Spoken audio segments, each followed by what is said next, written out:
Welcome to Anil TV Education. Today we will discuss about reporting speech in exclamatory sentences. So here, reported verbs are used when we change an exclamatory sentences into the indirect speech. So like explain, wish, thank, congratulation, appreciation, warm, shout, etc.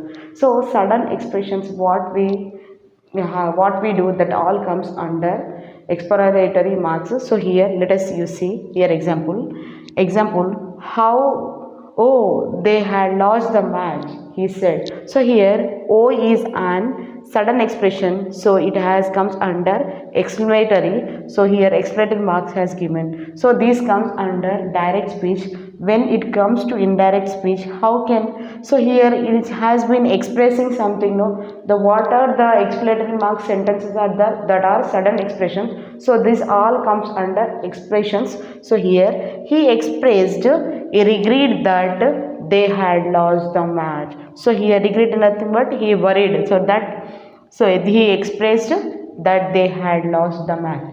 So next example you see, hooray, we won the match, said the boys. So here before that oh we said, now here we are saying hooray. So these are the sudden expressions of joy. So here the boys examined with delight that they had won the match. So here the expression is in the sad mode. So here the expressions are there in the joy mode. So here we are using explain. Now, changes from direct speech to indirect speech with a past reported verb. So here statement. So how the statement is comes means subject plus verb. So here some examples are there.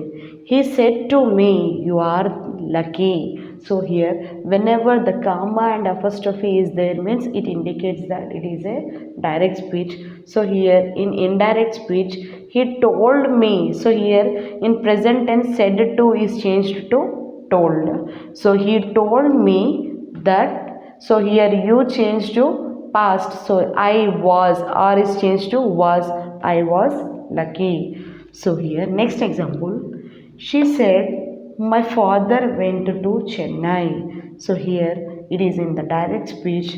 So when it changed into, so here she said that her father, my father means her father went. So here went V2 form is there. When it changed into V3 form in the past tense had gone to Chennai. So here V2 is where went. So V3 form is gone, but here it changed into past, no, so it has been added had gone. So now next question sentences.